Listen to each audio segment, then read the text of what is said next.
প্রিয় বন্ধুরা, আপনারা সবাই কেমন আছেন? অপু অফিসিয়াল বিডি থেকে আপনাদেরকে স্বাগতম। বন্ধুরা, চলে আসলাম বরাবরের মতো আরো একটা কৃষি ভিডিও নিয়ে। এই মুহূর্তে আমি যেখানে দাঁড়িয়ে আছি, এটা হচ্ছে আপনার একটা ঘেরের ভিতরে। আজকে আমি কথা বলবো একটা মাছের ঘের দিয়া কত কিছু করা যায় এবং কত টাকা উপার্জন করা যায় সেই বিষয় নিয়ে আলোচনা করব। আপনারা আমার সাথে থেকে ভিডিওটা দেখতে থাকেন। এক বড় ভাই মাছ চাষ করার ঘের কাটছে 5 বিঘা জমি নিয়ে,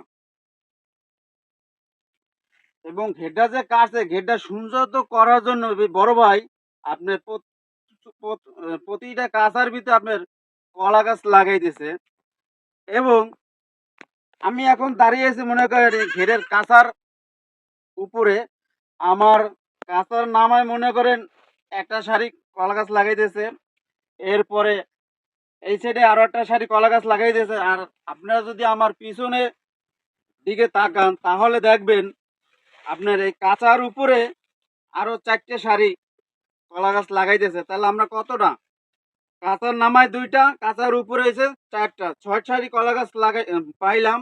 আর টোটাল এই ঘেরের ভিতরে 2000 কলা গাছ এই ভাই রোপণ করছে। আর সবগুলো কলা গাছ এই যে আপনার সবরি কলা। এই যে দেখেন, আমাদের বরিশালে সবরি কলা খুব বিখ্যাত। আর একটা স্যাম্পল দেখাই, আপনার এই যে কলা, প্রত্যেকটা কলা গাছে যদি আপনার কলা ধরে আর 100টা কলা যদি আপনারা 200 টাকা করে বিক্রি করেন, তাহলে আপনার উম, এই কলা থেকেও মনে করেন আপনার 2-3 লক্ষ টাকা আইসা পড়ে। এরপরে আমি আরো একটা টপিক দেখাই আপনাদের। এই যে ঘেরের এক কোনায় যদি আপনারা মুরগি খামার দেন, এই খামার থেকে মনে করেন আপনার মুরগির যে বিষটাকে এটা আপনার মাছের খাবার পাইতে আছেন। এরপরে যদি আপনারা যদি ছাগলের খামার দেন, এখান থেকে মনে করেন আপনার ছাগল পালতে কোনো অসুবিধা হবে না, কারণ ঘেরের ভিতরে অনেক ঘাস আছে এবং কলা পাতা আছে। এদিকে কিন্তু আপনার ছাগলের খাবার আইসে যায়। এরপরে দেখেন ঘেরের ভিতরে যে মাছ, সেটা তো মনে করেন রয়েই গেছে। এখানে যদি আপনারা তেলাপুয়া যদি চাষ করেন, তাহলে তেলাপুয়া থেকে অনাজাত মনে করেন আপনারা আহ, বছর ভরে মনে করেন বিক্রি করতে পারবেন। এরপরে পাঙ্গাস বা রুই, এগুলো যদি আপনারা যদি মনে করেন আপনারা চাষ করেন, এখান থেকে আপনারা মনে করেন পয়সা উপার্জন করতে পারবেন।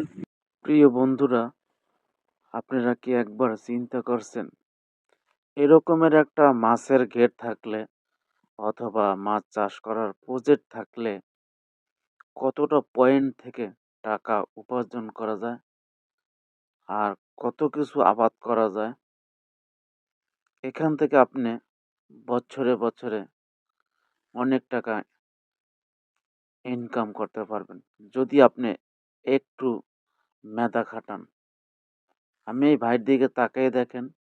তাহলে বন্ধুরা, অনেক ভাইদের দেখি যে প্রবাসীতে যায়, 5 লাখ 6 লাখ টাকা খরচ করে প্রবাসীতে যায় এবং মাসের পর মাস মনে করেন কাজ করে, কিন্তু মা বাবা বা ছেলে সন্তানের মায়া ত্যাগ করে থাকে।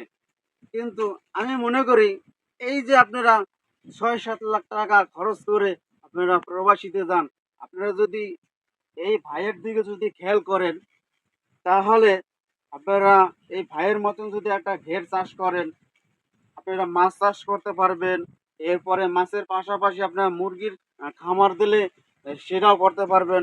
এরপরে যদি আপনার ছাগলের খামার দেন, সেটাও করতে পারবেন।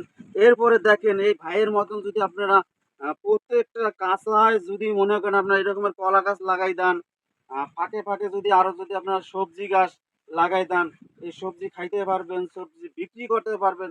তাহলে ভাই মনে করেন দেশে বসে আপনি আহ, হিসাব করলে আপনি অনেক টাকা ইনকাম করতে পারবেন বা অনেক টাকা উপার্জন করতে পারবেন। তাহলে আহ, মানুষ এত টাকা খরচ করে কেন প্রবাসীতে যায়? এরপরে দেশে অনেক ভাইরা আছে বেকার, যারা চাকরি পাচ্ছে না বা কাজকর্ম পাচ্ছে না, তারাও যদি মনে করেন চিন্তা করেন যে না, আমি এই ভাইয়ের যে ভিডিওটা দেখে আমি এরকম একটা প্রজেক্ট করতে চায়, তাহলে তারাও আপনারা এই সিদ্ধান্ততে করতে পারবেন। তাহলে বন্ধুরা, আজকে ভিডিওটা এই পর্যন্তই। আপনাদের সাথে আমার একটাই অনুরোধ, আজকের ভিডিও দেশ অথবা দেশের বাইরে ফেসবুক পেজ কিংবা ইউটিউব থেকে যারা দেখতে আছেন, সবাই ভিডিওটা শেয়ার করে অন্যকে দেখার সুযোগ করে দেবেন। আর আপনাদের সাথে আবার দেখা হবে নতুন ভিডিওতে, নতুন কোনো জায়গায়। ততক্ষণ সবাই ভালো থাকবেন।